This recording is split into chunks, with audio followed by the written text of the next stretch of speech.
excited today. We have Jess joining us, and I actually know her as a transaction coordinator, but she is part of the software world. She does some competing as well. So many things to talk about. We're super excited to have you today. Thank you so much. It's great to be here. Yeah. So I will start us off. We were speaking a little bit before. I don't know if any of you guys follow Jess, but she actually just competed. Is it a bikini competition or what is the actual title? So the actual title is a bikini competition. It is a federation called FMG, which stands for Fitness, Muscles, and Glamour. Okay. And, they're globally. They have them everywhere. There's definitely different federations, but this particular category was bikini. That's awesome. Oh my gosh. How did it feel competing? It was definitely, I didn't expect like the stage and everything. So it was definitely, It had some moments. But everything was, I had to go up on the stage 3 times as far as just kind of how I presented and posing and stuff like that. The first time I was like a fish out of water. And then I was like, all right, I got this. So it got better as it went on. Yeah. Oh my gosh. I love it. I'm so excited. Like, I have so many questions, but I'm going to let you kind of lead us on this because we were actually talking about how you actually found out that through this journey of what you had to do to compete and prepare, and even just being on stage and some of these things that you had to adapt to and prepare for, you actually found that it seemed to relate really well to your experience as a TC as well. Mm-hmm. So I'd love to hear kind of just, even like, how did you become a TC? How did you decide you wanted to compete? Was this something you kind of dreamed of, or is this like, sure, let's try it? Yeah. So I'll take you a little bit back on that. Last year I just had a really tough year. Just a lot of things in life happened. Yeah. And I kind of like looked at myself at the end of the year, and there was this one thing that I did in 2023 that just, it changed my life. It changed how I felt about everything. And I was like, I want to feel like that when it comes to everything in my life. And as I was looking in December and says, well, what do I want 2024 to look like? I just kind of said, what's important to me? Like, what am I going to regret on my deathbed? It literally was like one of those conversations where you have with yourself, and I said, I really want to compete. I want to own my own business. I want to challenge myself, and I want to get out of the corporate world. So how am I going to do those things? And I also kind of, going back to what I said, like, I did one thing in 2023 that it completely held me to everything. Like, it was like, I don't ever want to regret anything. It was, I had this internal knock on my door. I felt like God, the universe, something was speaking to me, and it wouldn't let me get this feeling and the actions that I took away from me. And I was like, I can't ever feel like anything else. And I was like, I also have to, like, the seeds that are presented to me, the people that are coming into my life, like these little clues, these little breadcrumbs, if you want to call them that. Yeah. And whoever's showing me this, I need to be aware of it. And is this like something that I need to do better? So that's kind of where I started off. And then I planned it out. And so I was like, all right, I'm going to compete. Like, I'm going to find a coach. I'm going to do this. Yeah. And, my biggest thing in the past was like the relationship with food. Oh, I don't want to miss out on this. I don't want to miss out on this. And these are things that you have to say no to. It's kind of like becoming an investor in things like this, starting your own business. You have to have the ability to say no to a lot. And that's just how it goes. Like, there is not a in between. Yeah. So I found a coach, and let's go talk about partnership. So partnership, I started with one coach, and I was actually supposed to compete in July. Okay. And that's what I was going to ask you, is kind of timeline wise, like, okay, you find a coach, or like how long did some of these things take you, to get so through? It takes a good first, like, prep. We call it a prep. Right. Takes 16 weeks. That's like ideally kind of like where you wanted to be. So I was starting out in like January, February as my prep. Okay. And I had one coach, and it just didn't work out with her. At the end of the day, she had come to me and she's like, "What are you eating?" And I'm the type of person, like, if you give me a blueprint, I'll just follow that blueprint. Like, Yes. I knew what I Whatever you needed. want me to do. And like, here it is. But I wasn't losing any weight at all. Yeah. And she's like, "What are you eating?" At one point, and I'm like, "I'm eating exactly what you're saying. I don't know." Like, she's like, "You're not Right. losing any weight." Yeah. And she's like, "Well, you're not competing in July. You're not competing in the fall. You're competing when I say, and only if you come in 1 or 2." So I was just like, "Okay, All well, right. I'm gonna go off your Ferris wheel because I can't. This is not for me." And Yeah. I kind of put competing aside, probably like in the month of June, and I was still working out like excessively, like to like Yeah. what I was doing as far as prepping, Mhm. but I wasn't not that I was far away from my diet, but I was just It I wasn't as had strict or as medium, focused. yeah. Yeah. And so I had saw something that particular coach had Yeah. posted about someone who competed in the show that I was supposed to compete in, and I was like, who Oh, wasn't her full-time client, was just a posing client, and I was like, "Oh my god, that is my body, but I haven't had a cut yet."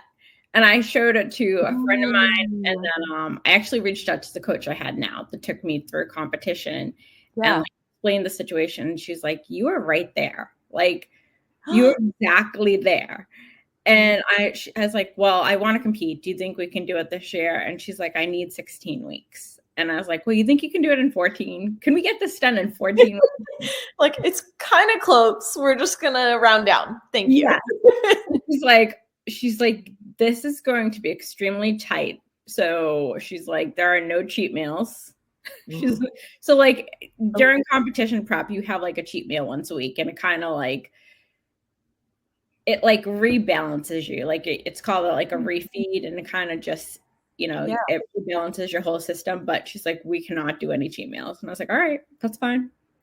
I was like, "We're going hard." So that's what we did as far as getting us there. But I was like, seeing somebody else on stage where I was supposed to be, and I was like, "Oh no, Mhm.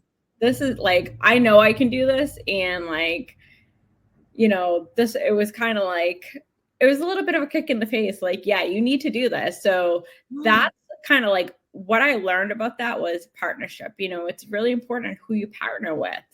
What are Absolutely. their expectations? What are your expectations? What does a win look like for both of you guys? And also at the end of the day, like I was paying this person. I was not their Yeah. employee. So it was like it was their advice and it wasn't necessarily like you need to do this. And if you don't, come to find out after the fact, there was actually I was more than one of our clients who had a very similar experience in this. So Oh, it interesting. wasn't it wasn't like a me thing. It was, Yeah. so it's like really understanding and being very attuned to like what's going on as far as who you're partnering with. Absolutely. So what do you think, now comparing those two different experiences? So obviously I'm sure that, and it makes me think of like the mindset stuff too, like when they talk about visualizing or, obviously don't take advice from somebody that's not where you want to be, and it's like Mhm. you seeing that person and going, hold on, that kind of looks like my body type. I think like that's where I'm trying to get. I think you're closer to me and then finding somebody that can help you with that. What, we're talking about partnership. The first person, it sounds like their style was we'll say maybe aggressive, but not necessarily in the same direction that you wanted to go, Yeah. in the sense that they're like, no, you'll go when I say it and you're going to do this. And basically it's a you problem that you're not losing weight. And you're like, you told me to do this. I'm doing it. What else do I do? What kind of went differently in that second round that you felt like was a good indicator that maybe it was more in alignment? So one, you have to have complete trust. Like you have to like you're following exactly what somebody's saying, and then at the end of the day, you can't have any excuses as to why something didn't happen. So like I Mm. held myself very accountable. It was kind of like Wow. 12,000 steps, drink a gallon of water, take your vitamins, do your workout, do your cardio, do your posing session. It was like those were the things on me. Um, Non-negotiable. Also going like as far as who my coach was and my partner, Yeah. she was taking a look at my diet we were talking about, and she's like, how do you like eating how you're eating? Like, a lot of it was just carbs, vegetables, and protein. And she's like, that sounds like, she's like, that's a really old way to do things. And do you like eating like that? And I'm like, is there a different way? Do we have an option? And she's like, yes. She's like, I want you on like grass-fed beef. I want you eating a banana a day. I want you having berries. And I was like, oh, we can do that. Oh my God, how funny. Where it's like, oh, okay, we have choices now. This is great. So it's like really like, some people only have this one block and that's where they stay in. But then there's this whole other way of doing it. Yeah. And, my biggest, like, it's just following the plan. It's the ability to follow the plan. If you don't follow the plan, then you have to kind of like fess up. Like, hey, this didn't go well. This is what's going bad or whatever. Yeah. But for me, it was like, okay, I'm on my second prep now. I'm trusting this person. I know what workouts look like. I know what it means to say no to yourself and to other people. And that's really kind of like, and my new coach, what she instilled in me when I was telling her about just my overall experience, and she's like, this is nobody else's journey but your own. She's like, I can advise you on anything. She's like, but this is yours. And it's like really, she planted that ownership. Like, this is yours. Like, I can't tell you otherwise. So go for it. And we did. Oh, that's wonderful. Oh my gosh. Okay. So let's compare this. So you ended up having to switch gears a little bit. You got a proper coach. This obviously requires a huge amount of accountability, but also the discipline. Was there anything outside of just finding a coach for this that you had done either during this experience or prior that you feel like lent to you having that mental strength to dive into something this, maybe I feel like most would consider it strict. To be fair, I don't know what you were eating or doing prior. Like I said, it sounds like you worked out previously and stuff like that. So it wasn't like a, couch potato to the stage and like 10 weeks or whatever, but still, like, was there anything outside of that you feel like really lent itself to helping you have that discipline during this process? I've been told just in life, like, I get a look in my eyes. Like, I have had people say, like, I've coached a lot. I've had a lot of students, a college professor that says, you get very focused, like when what you want. And I've had a boss tell me, he's like, you just have this look that when you want something, it is not going to be anything else but that. And I think that was just my guiding light. Like, I was like, I am getting to the stage as like, it doesn't, I have it's happening. what I look like when I get up there. I was like, I am getting on the stage because I've already made this commitment to myself.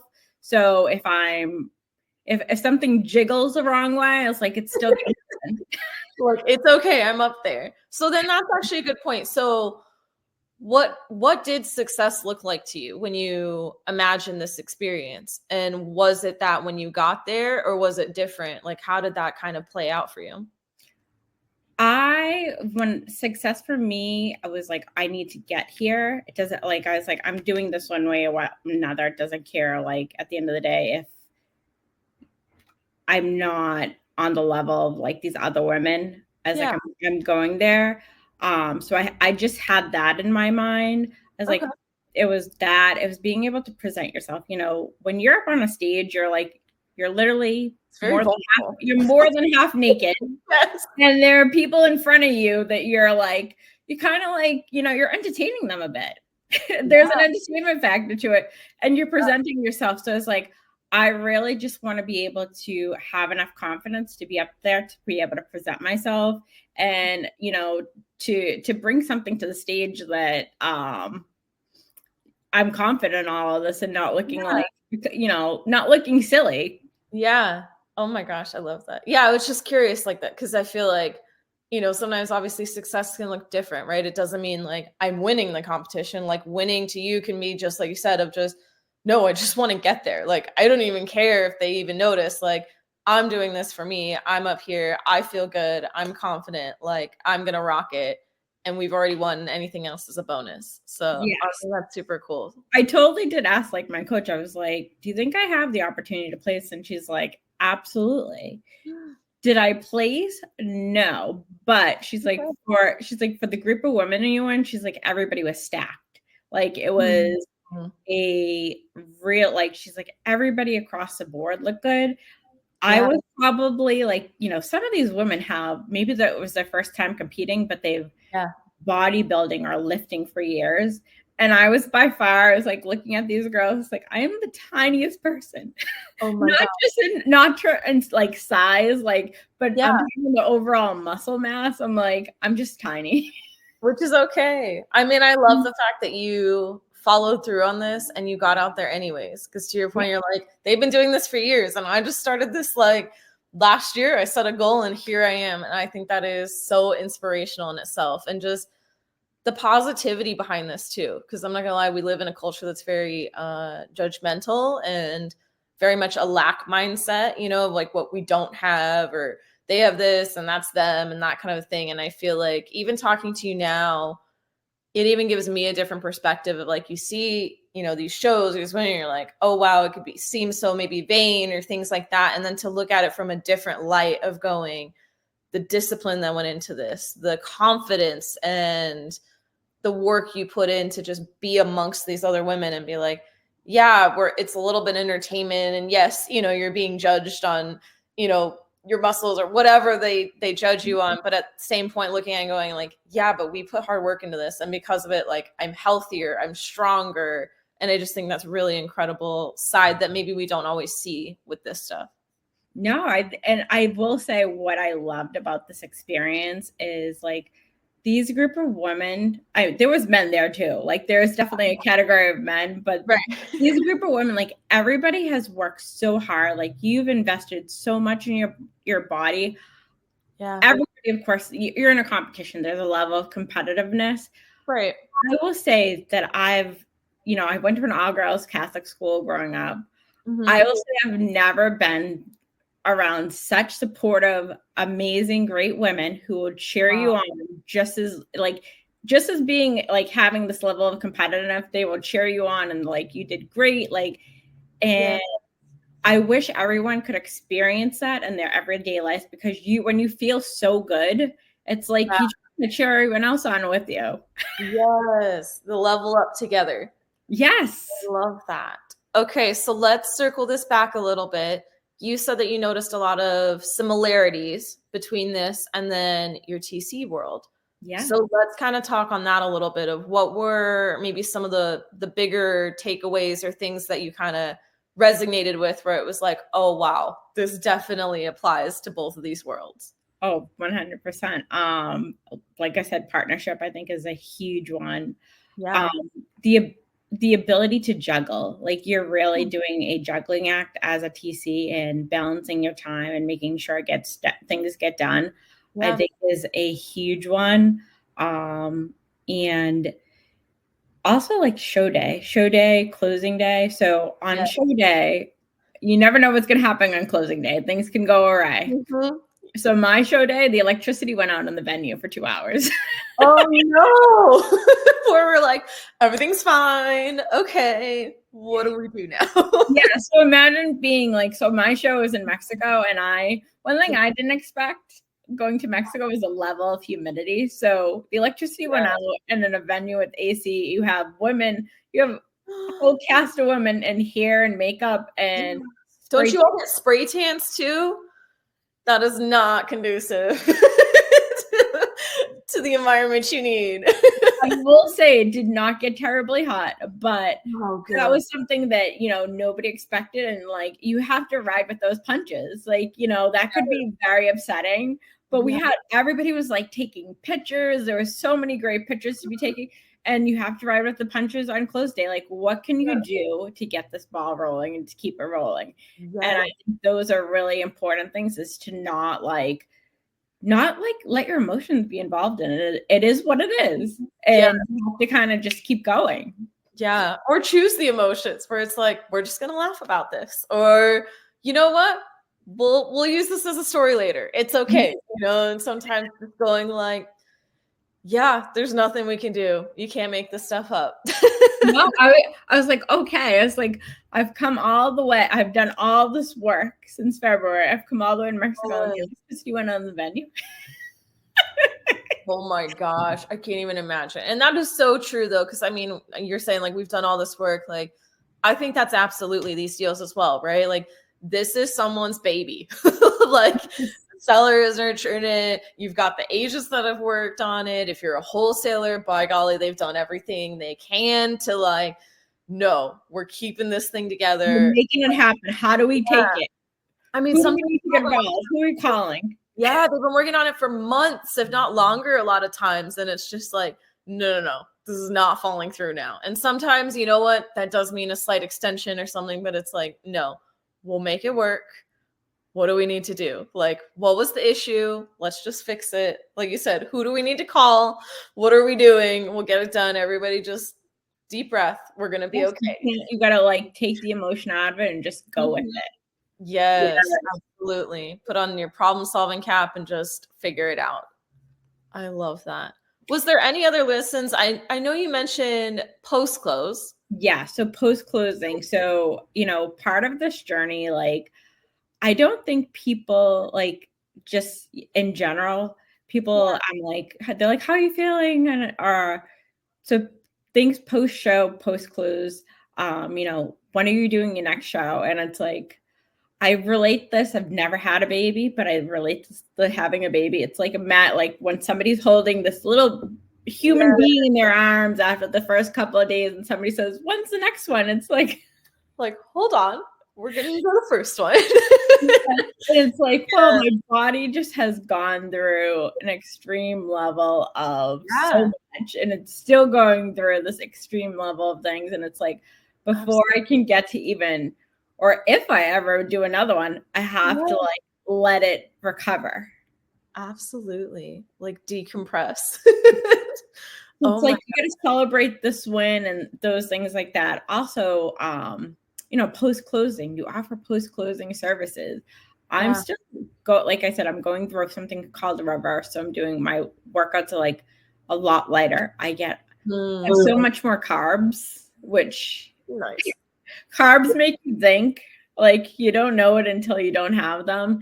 And that's like it's just like taking that step back and being able to reassess this, clean up, make sure everything's in a pretty package, just like you would doing your post-closing services. Yeah, I love that. That's a really good way to compare that. I wasn't sure what you were going to say because I was like, I'm like, is there post-closing a competition too? You know, like I was like, what is that?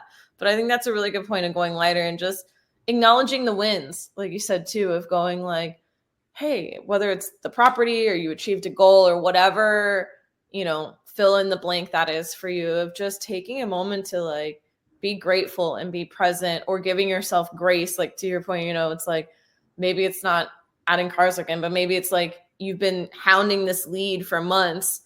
And so you paused other things to make it happen. And now you're like, oh shoot, I gotta go back to the lead generation because you're a solopreneur and it's just you doing everything. You know, maybe you don't have a team yet, and like that's okay. Take that moment, get your ducks in a row again, give yourself some grace, whatever, to offload, appreciate it, and then move on. Because I think we do tend to, we look for that instant gratification, and it's like you're always chasing the next thing that you forget, like, hey, let's pause and look at how far we've come. Like, exactly. This is what we wanted 6 months ago. Let's be excited about that, because that's actually really freaking cool that you've achieved it. So really cool. This has been a really great comparison. Is there anything else that you experienced or learned throughout this process, or just in general, that you feel like could be beneficial for others to hear or just would like to share? Yeah, I think prioritizing your priorities. And, you know, I think sometimes we say, well, these are all our priorities. Yes, these are all our priorities. And, you know, I had to balance work, workouts, TCing, and just life in general. And I spoke up and I was just like, well, these are my priorities. And, probably like the last 3 or 4 weeks, I said, TCing, I can only do this, and work, these are my things. And then this is my priority. Like, I'm here, like, I'm literally right at the cups of it. And, it's not just the workouts, it's your body is just going, you're like on my probably like last weeks, I was on 2 to 3 weeks, I was on 880 calories a day. Oh my goodness. And doing, a workout, a cardio session besides that, 12,000 steps and posing, and then everything else. So it's like, these are just my priorities. Like, I literally can only do that, and that is okay. And, I literally would make appointments with people for when I came back. I said, okay, well, I'll have my brain power when I get back. So everything else goes on the back burner. And I think that's okay. Like, sometimes you get to be selfish and say, these are my priorities, and let that be. Okay. Sometimes you only need to have like 2 or 3 priorities, but you got to be able to get through it. And I hit my goal. And I think that is, going back to like last year and just some of the struggles that I went through. I remember in the process, one of my friends said to me, she's like, you just need to win. She's like, you just need to win. And I was like, yeah. And I really forgot about like that. I was just like, I'm going to get to this, and these are the things that I'm going to do. But I have that win. And it's kind of like, I was on, it's like, remember when you were a little kid and if you were riding your bike and you were going up the hill, and I was like, oh, this is so hard. And then you're coming down and you're like, this is great, but you knew you had to keep pedaling because there was another hill ahead of you. And it's like cruise. Inertia, and you can keep pedaling and go faster. And I was like, I have that.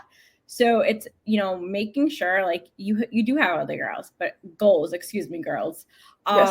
You have to prioritize your priorities and get to that one spot. And then when you're there, you can tackle everything else, and you have that one behind you. Yeah. It's like the snowball effect with your wins of like, if you can just get one, and then it's like, okay, you can use that feeling to feel you on the next thing. And it's like, yeah, actually we can do this. And you kind of let that push you through the hard times to remember like that feeling. And it doesn't matter who anybody says, it's too big, too small, whatever. It just needs to be your win to fuel you. I love that. Exactly. 100%. Also, I don't know how that you survived on 800 calories. Just I don't know either. We said that very casually, but I'm like, I thought you needed like 1,200 just to like survive on your brain powers. So honestly, I don't know how that it was a lot of gum chewing. I had a lot of sugar-free gum chewing, and I might have had indulged in Diet Cokes. That's fair. I mean, you got to do something. Like, we need that. I was just like, oh my God. But I didn't think about it. Like, it didn't seem like it, because I was still eating 6 times a day, but just not. So that part was hard. I think another important part is being a woman. I think, you're in this body, and I've said this since the competition. It's like, I want everyone to feel like I do. I don't think everyone needs to look like I do, but I want everyone to feel how I feel, because I think that's really empowering. And we make excuses for ourselves. There are 2 things. We can find every single reason to do something, or we can find every single excuse to do something. I think some interesting things like people have said to me in general is like, oh, well, it must be nice to have you don't have kids. And you have all the time. And I was like, like, yeah, that's great. I do have this extra time that I'm putting towards this. However, I'm by far the exception and not the rule, because almost every single person I know who has done this has children. My coach has a child. And what I love about that is watching like little clips of mothers on their journey. Like, you'll see the little girls posing and things like that. And could you imagine like getting up on stage and your little girl seeing you? Like, that's like, gotta be incredible. And just like their motivation from that too. And you're right. It's interesting that the assumptions we make, right? Like, Mm-hmm. oh, they've just been training their whole life. Oh, they don't have kids, or, you know, whatever it is for you, but then realizing like it's what you make of it. Like you said, Mm-hmm. like just turning that into, you know, they could use their children. Maybe that's their why. That helped them put the time aside and make it a priority. Does that mean their kids are not? No, they just chose to do this as well, or put this, you know, first for a second, achieved it, and their kids now get to benefit from it as well. And like for you, also like not having kids, it doesn't have to be a positive or a negative. Like you're like, No. this is just where I'm at. And no, that didn't make me feel like I had tons of time to do this, but you still prioritized and were able to do it in your own way. And I'm Yeah. curious, you said you want people to feel how you felt. Can you express a little bit of like, what are some of those feelings? Like, what did it feel like? I think just a level of like, I mean, you can control, but it's just like, okay, I can do this. Like, I was saying to my friend, I'd gone out to dinner on Friday night, and I hadn't ate in a restaurant in the United States since October. Whoa. And that is so uncommon nowadays. She's like, really? And I'm like, yeah, this is the first time I've been in a restaurant since I came back. Holy cow. You're like, I need to remember what this looks like. What do we Yeah. do here? So being empowered and feeling so good in your own body, Yeah. I think is like, you know, owning your femininity. I think Yeah. there's a whole level of that, and being able to be like, okay. Also just not being hard on yourself. There was one part in the process where, so going back probably like 4 weeks out to competition, I really didn't have any carbs. Like they were not in my plan. And I had gone to someone's birthday party. And I remember I was wearing like a crop top with a dress, like a bottom dress, and my stomach. So part of this is you're also wearing a corset. Like you're supposed to wear a corset as much as you can. I was not big on the corset. I probably sometimes wore it. What? I didn't know that was part of the process. I've seen those, like people wear them, but I'm like, I didn't know that was part of training.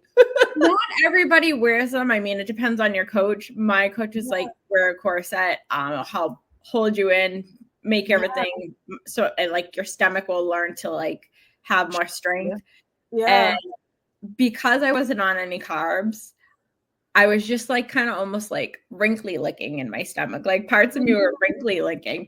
And I remember looking at a picture and I was like, no. And I was really upset about it. I was like, I was sitting there afterwards. I was like, why are you so upset with yourself? Like you have something that you've worked so hard for. Yeah. Version of yourself 6 months ago didn't have that and would love to look the way you do. And you're being harder on yourself because you don't like your stomach the way it looks. Yes. And I said, you know what? Stop. Like I literally stopped. And I actually had my coach ask me for a picture, and I liked half the picture. And I was like, I don't like my stomach. And she's like, you just look that way because you're completely depleted. She's like, this is what we've done to you. It's okay. It'll go back. Yeah. So it was like, don't be so hard on yourself. You're not like, enjoy every picture the way you are. If you don't like something, then work harder at it. But you don't need to be completely like pick yourself apart on everything. Yeah. It's that self-acceptance. It feels like just going like, you can work on certain things, but that doesn't mean you're not okay how you are showing up today. Like loving yourself just as is, how you are, and that's okay too. Oh my gosh, I love this so much. I think so many people are going to, and even if they don't, honestly, like even if no one else sees this, like I'm okay with it, because I feel like even myself, like hearing you say some of these things, it's just such a friendly reminder. You know, some of these things, like it's not, you've probably heard it somewhere else at some point, you know, but just reminding ourselves to like be nice to yourself, you know, and like you said, like just being kind to yourself, like treating yourself the way you would treat others. Cause it's, you know, I heard something the other day. I was in a message and they were sharing how like, if you were to lie to somebody, like, would you do it? And they're like, most people be like, of course not. Like, I'm not going to say that, or I won't do that. Like, that's not right. I got to be honest. But they were like, okay, but how many times do you lie to yourself? And it was one of those where you're like, whoa, And it's true. I think this is kind of a similar thing where it's like, would you say that to somebody else? No, you'd be like, oh my God, you look great, or, love that outfit, or people are looking at other things that like, you notice that thing because you're staring and you're looking for kind of that nitpicking, what do I not like, or what's always kind of been there. But it's just like, think about it from that perspective of like, how would you talk to somebody else? Would you say those mean things to them? Probably not. So like, why are we saying them to ourselves and just beating ourselves up for no reason? Yeah, you don't do that. I was like, oh, why? I've worked for months and months, and now I'm here. I don't like my stomach. Yeah. Well, I may never like completely love it, but it's not worth it. It's just like, I've worked this hard, and you've made it completely an investment in yourself, and be easy on it. Oh my God. I'm so grateful that you shared that too. Because I think this is what brings us all together in like that human aspect, right? Of like, no matter you put in all this work, or whether we're at, point A or Z or whatever, this is so relatable that like, it doesn't mean all your insecurities are just going to like, poof, they're gone. But I think it was really crucial what you said of how you paused in that moment and were like, no, we're not going to do that. Like, I hear it. I feel it coming. Nope. We're going to switch gears. We're happy about this. We've worked hard, moving on. And I love that. And I think that's like that in your own business, because I think a lot of people like, why you have that thing, why am I doing this? Is this the right thing? Yeah. All the time. It's like an everyday thing. I call it the roller coaster of entrepreneurship, because I'm like, some days you're flying high and you're feeling great, and this is the best business idea. We're crushing it. And other days you're going, what the heck are we doing? Is this right? Are we even in the right business? Like, oh shoot. And I feel like you just got to ride it out and get to that next win. It will all figure itself out. Absolutely. Oh my gosh. This has been wonderful. Thank you so much for sharing all of the wisdom and experiences, and just really good analogies as well to kind of put some of this in perspective. I would love to know, what is the best way if people ever want to reach out, whether just, I know to me, it's an inspiration. So I imagine somebody might want to reach out for that side of things, of your competition side, or even just TCing or anything else. What's the best way for people to contact you? So definitely on my Instagram page, it's Rouge. Like, a lot of people like, is it Rogue? No, it's Rouge. Like, Rouge color. Like, if you were a lipstick, Rouge _ and it's chic with chick with a Q. So my last name is Jess Decocq, and it ends in a Q. So that's why it's chick with a Q. Oh, I love that. And we'll put it in the description so people don't have to try to remember it right now, but we'll make sure they can find you. Is there anything else you want to share before we hop off of here? Oh my goodness. I feel like I could share so much. Just go for it. Like, I think we've all, as we get into this business or entrepreneurship in general, like, you always think to yourself, am I doing the right thing? Is this the right time? And it's never going to be. It's just get on the boat. Yeah. Wise words. I love it. Well, thank you so much for the wise words. And yeah, absolutely. Hopefully this motivates somebody to start whatever it is. Start that goal, start training, start the business, join the team, whatever it is for them. But this means hopefully we'll get to do a follow-up and do a part 2 on something else. Awesome. Thank you, Jess. You're welcome. Thanks, Evita.